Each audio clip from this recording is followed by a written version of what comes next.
శత్రువులను చెండాడే ధీరుడు, వీరాధి వీరులను సైతం మట్టి కరిపించిన యోధుడు, మహాభారత యుద్ధంలో అతిరథుడు అభిమన్యుడు. మహాభారత యుద్ధంలో 16 ఏళ్ల వయస్సులోనే హీరోగా గుర్తింపు పొందింది ఒక్క అభిమన్యుడు మాత్రమే. మనం పద్మవ్యూహం అనే పదం విన్నప్పుడు మనకు టక్కున గుర్తొచ్చే పేరు అభిమన్యుడు. ఆది పర్వంలోని సంభవ పర్వంలో అభిమన్యుని పుట్టుక, అతని అకాల మరణం వెనుక ఉన్న కారణం గూర్చి ఉంది. ఓసారి స్వర్గలోకంలో దేవతలు సమావేశమవుతారు. భూమి మీద పాపాలు పెరిగిపోయాయని, దుష్టులను శిక్షించడానికి విష్ణుమూర్తి కృష్ణుడిగా అవతరిస్తున్నాడని, మన దేవతలు కూడా తమ అంశలతో మానవులుగా అవతరించి మహాభారత యుద్ధంలో పాల్గొని దుర్మార్గులను శిక్షిస్తారని చెప్పుకుంటుంటారు. అప్పుడు చంద్రదేవుడైన సోమనీ కుమారుడు వర్చస్సును కూడా భూలోకంలో అభిమన్యునిగా జన్మించమని ఇంద్రుడు కోరతాడు. తన కొడుకుని చూడకుండా ఉండలేని చంద్రుడైన సోముడు తన కొడుకు అభిమన్యుడిగా 16 ఏళ్లు మాత్రమే భూలోకంలో జీవిస్తాడని, తర్వాత చనిపోయి వర్చస్సుగా తిరిగి తన వద్దకు వస్తాడనే షరతుపై ఒప్పుకుంటాడు. అలా ఇతన పాండవ మధ్యముడు అయిన అర్జునుడికి, బలరామకృష్ణుల సహోదరి అయిన సుభద్రకు అభిమన్యుడిగా జన్మిస్తాడు. అర్జునుడు మొదట ఇతనికి అస్త్ర విద్యను బోధిస్తాడు. ఒకసారి అర్జునుడు సుభద్రకు పద్మవ్యూహంలోకి ఎలా ప్రవేశించాలో వివరిస్తున్నప్పుడు సుభద్ర గర్భంలో ఉన్న అభిమన్యుడు వింటుంటాడు. అది గ్రహించిన కృష్ణుడు అర్జునుని వారించి పద్మవ్యూహం నుంచి బయటకు రావడం చెప్పకుండా ఆపేశాడు.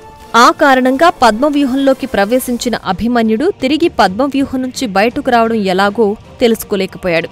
పాండవులు శకుని చేతిలో జూదంలో తమ రాజ్యాన్ని ఓడిపోయి దుర్యోధనుడి షరతు ప్రకారం 12 సంవత్సరాల వనవాసం, 1 సంవత్సరం అజ్ఞాతవాసం కొరకు అడవులకు వెళ్లిపోతారు. అప్పుడు సుభద్ర తన సోదరుల రాజ్యమైన ద్వారకాలో ఉండి అభిమన్యుడిని పెంచింది. అభిమన్యుడు తన మేనమామలు బలరాముడు, కృష్ణుడి నుంచి, అలాగే తన తల్లికి దగ్గర బంధువు అయిన ప్రద్యుమ్నుడి నుంచి యుద్ధ విద్యను నేర్చుకుంటాడు. అనేక అస్త్రశస్త్రాలను ప్రయోగించడం తెలుసుకుని గొప్ప యోధునిగా తయారవుతాడు. అజ్ఞాతవాసంలో ఉన్న తన తండ్రి అర్జునుణ్ణి చూడ్డానికి విరాట రాజ్యానికి అభిమన్యుడు వచ్చి విరాటరాజు కుమార్తె ఉత్తరను చూసి ఆమెను పెళ్లి చేసుకోవాలని ఆశపడతాడు. చివరకు పెద్దల సహకారంతో అభిమన్యుడు, ఉత్తరల వివాహం జరుగుతుంది. వీరికి జన్మించిన వాడే పరీక్షిత్తు. మహాభారత యుద్ధం తర్వాత పాండవులకు మిగిలిన ఏకైక వారసుడు.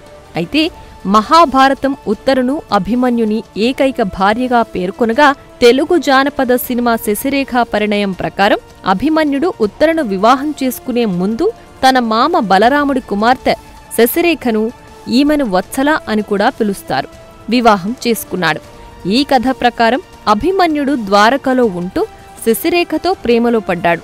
అయితే బలరాముడు దుర్యోధనుడి కుమారుడైన లక్ష్మణుడికి శశిరేఖను ఇచ్చి వివాహం చెయ్యాలనుకుంటాడు. శశిరేఖకు సాయం చెయ్యాలనుకున్న భీముడి కొడుకు ఘటోత్కచుడు శశిరేఖ వేషం వేసుకుని లక్ష్మణుడి చెయ్యి విరగ్గొడతాడు. కథలో అనేక మలుపుల తర్వాత కృష్ణుడి సహకారంతో అభిమన్యుడు, శశిరేఖలు అడవిలో పెళ్లి చేసుకుంటారు. అయితే ఇది కేవలం సినిమా వాళ్ల కల్పిత కథ మాత్రమే. మహాభారతంలో ఇలాంటి కథ ఏమీ లేదు. పాండవులు అజ్ఞాతవాసం ముగించుకుని తిరిగి వచ్చాక దుర్యోధనుడు వారి రాజ్యాన్ని వారికి తిరిగివ్వడానికి నిరాకరిస్తాడు. చివరికి ఇది కురుక్షేత్ర యుద్ధానికి దారితీస్తుంది. మహాభారత యుద్ధంలో భీష్ముడు మొదట కౌరవ దళ సేనాధిపతిగా నియమించబడతాడు. 16 ఏళ్ల వయస్సులోనే అభిమన్యుడు కురుక్షేత్ర యుద్ధంలో పాల్గొంటాడు. మొదట కోసలరాజు బృహద్బలతో జరిగిన యుద్ధంలో అభిమన్యుడు అతనితో తలపడి ఓడిస్తాడు. ఆ తరువాత భీష్ముడితో అభిమన్యుడు హోరాహోరీగా యుద్ధం చేస్తాడు. భీష్ముడి జెండాను విరగ్గొడతాడు. భీష్ముడిని బాణాలతో గాయపరుస్తాడు. అభిమన్యుడి పరాక్రమాన్ని చూసిన భీష్ముడు నువ్వు యోధులకే యోధుడివని మెచ్చుకుంటాడు. ఆ తరువాత అభిమన్యుడు దుర్యోధనుడి కుమారుడైన లక్ష్మణుడితో యుద్ధం చేసి అతన్ని ఓడిస్తాడు. అలాగే మగధరాజు జయత్సేనుని ఏనుగుని చంపుతాడు. అర్జునుడు నిర్మించిన అర్ధచంద్ర వ్యూహం అని పిలువబడే అర్ధ వృత్తాకార ఫలకంలో ఒక స్థానాన నిలబడ్డ అభిమన్యుడు గాంధారులతో క్రూరంగా పోరాడుతాడు. కౌరవ సోదరులు ఇతని ధాటికి తట్టుకోలేక పారిపోతారు. ఆ తరువాత అభిమన్యుడు కర్ణుడి కుమారులైన వికర్ణ, చిత్రసేనులతో తలపడతాడు. కర్ణ కుమారుడు చిత్రసేనుడు కూడా చాలా గొప్ప యోధుడు. అభిమన్యుడు, చిత్రసేనుడు ఇద్దరూ మహారథులు. వీరిద్దరి మధ్య యుద్ధం భయంకరంగా జరిగింది. చివరికి అభిమన్యుడి బాణాల దాటిని తట్టుకోలేక చిత్రసేనుడు పారిపోతాడు. ఆ తరువాత అభిమన్యుడు పాండవుల సేనాధిపతి అయిన దృష్టద్యుమ్నుడు నిర్మించిన శృంగాటక వ్యూహంలో ఒక స్థానాన్ని పొంది అంబష్ట అలంబుషలను కూడా ఓడించాడు. ఆ తరువాత సుధిష్ట, దుర్యోధన, బృహత్పలలతో యుద్ధం చేసి అందరినీ దారుణంగా గాయపరుస్తాడు. ఇతని అస్త్రశస్త్రాలకు తట్టుకోలేక కౌరవసేనలు హాహాకారాలు చేస్తూ కదనరంగంలో చాలా దారుణంగా చనిపోతారు. 11వ రోజున భీష్ముడు అర్జునుడి బాణాల దాటిని తట్టుకోలేక అంపశయ్యపై పడిపోతాడు. ఆ తరువాత గతంలో పాండవులకు కౌరవులకు గురువుగా ఉన్న ద్రోణాచార్యుడు కౌరవ పక్షానికి సేనాధిపతి అయ్యాడు. నీకు ఏమి కావాలో కోరుకో అని దుర్యోధనుని అడిగితే ధర్మరాజుని బంధించి ఇవ్వమంటాడు. అప్పుడు ద్రోణాచార్యుడు పద్మవ్యూహాన్ని పన్నుతాడు.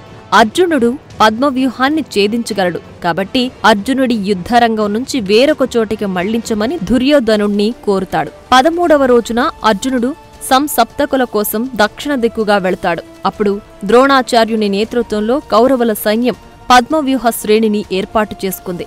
ద్రోణుడు, కర్ణుడు, శల్యుడు, కృపాచార్యుడు, అశ్వత్థామ, దుర్యోధనుడు, జయద్రథుడు, దుశ్శాసనుడు, భూరిశ్రవుడు వంటి మహారథులు లక్షలాది మంది సైనికులచే కాపలాగా ఉన్న పద్మవ్యూహాన్ని ఏర్పరిచారు. పాండవ దళాలు యుద్ధంలో ముందుకి సాగాయి.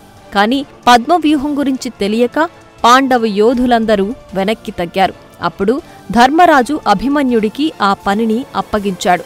అయితే తనకు పద్మవ్యూహంలోకి ప్రవేశించడం తెలుసు కాని బయటకు ఎలా రావాలో తెలియదని చెప్తాడు. అప్పుడు ధర్మరాజు, ముందు నీవు వెళ్ళు, నిన్ను అనుసరించి మేము వస్తాం, నీకేదైనా జరిగితే మేము కాపాడుతాం అని అంటాడు. అప్పుడు అభిమన్యుడు తన రథసారథి సుమిత్రతో రథాన్ని పద్మవ్యూహంలోకి నడపమని ఆజ్ఞాపించగా పాండవులు అతన్ని అనుసరిస్తారు. అప్పుడు కౌరవ సైనికులు అభిమన్యునిపై దాడి చేయగా వారిని ఎదుర్కొంటూ వారిపై రకరకాల అస్త్రాలను సంధిస్తూ ముందుకు సాగుతాడు. అప్పుడు సింధు పాలకుడు జయద్రథుడు పాండవుల సైన్యాన్ని అడ్డుకుంటాడు. ఒకసారి పాండవుల చేతిలో అవమానకరమైన ఓటమిని చవిచూసిన జయద్రథుడు తరువాత శివుడిని ప్రార్థించి ఒక వరం కోరుతాడు. శివుని వర ప్రభావంతో ధర్మరాజు, భీముడు, నకుల, సహదేవులతో పాటు పాండవుల పక్షాన ఉన్న యోధులందరినీ జయద్రథుడు పద్మవ్యూహం బయట ఎదుర్కొని వారు లోపలికి ప్రవేశించకుండా చేస్తాడు. అప్పుడు అభిమన్యుడు ఒక్కడే పద్మవ్యూహంలో ముందుకు సాగుతూ కౌరవ యోధులైన దుర్యోధనుడు, దుశ్శాసనుడు, ద్రోణుడు, అశ్వత్థామ, కర్ణుడు, శకుని లాంటి మహాయోధులతో యుద్ధం చేస్తాడు. వీరందరి మధ్య యుద్ధం భయంకరంగా జరుగుతుంది. అభిమన్యుని ధనుర్విద్య నైపుణ్యాలను చూసి కర్ణుడు, అశ్వత్థామ, ద్రోణుడు లాంటి యోధులు సైతం ఆశ్చర్యపోతారు. అభిమన్యుడు అస్మాక రాజకుమారుడు, శల్య సోదరులు రుక్మరథుడు, లక్ష్మణుడు, బృందాక, జయత్సేనుడి కుమారుడు బృహద్బల, అశ్వకేతువు, భోజ యువరాజు మార్తికావత, భూరిశ్రవుడు సహా అనేక మంది శత్రు యోధులను వధించాడు. అప్పుడు దుర్యోధనుడు తన కుమారుడు లక్ష్మణుడి మరణంతో కోపోద్రిక్తుడై అభిమన్యుని హత్య చేయడానికి పద్మవ్యూహాన్ని మార్చమని ద్రోణుణ్ణి కోరుతాడు.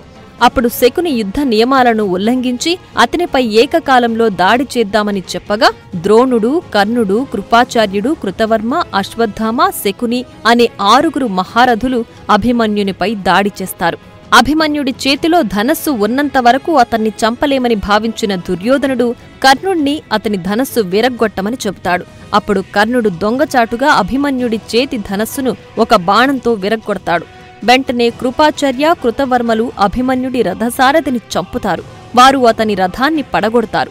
అతని రథంలోని గుర్రాలను సైతం చంపుతారు. అప్పుడు అభిమన్యుడు ఒక కత్తిని, డాలుని తీసుకుని వీరితో పోరాడతాడు. కాని అతని ఆయుధాలను అశ్వత్థామ మరియు ద్రోణుడు కత్తిని, డాలుని విరక్కొడతారు. వెంటనే మిగిలిన వారు అనేక బాణాలు వేసి అతన్ని గాయపరుస్తారు. ఆ సమయంలో అభిమన్యుడు అలసిపోయినప్పటికీ, నిస్సహాయంగా ఉన్నప్పటికీ తన రథచక్రాన్ని ఆయుధంగా ఉపయోగించి చాలామంది గాంధార సైనికులను హతమారుస్తాడు. దేవతలు సైతం ఆకాశంలో నిల్చుని అభిమన్యుడి పోరాటాన్ని వీక్షించారు. అంత గొప్పగా యుద్ధం చేశాడు అభిమన్యుడు.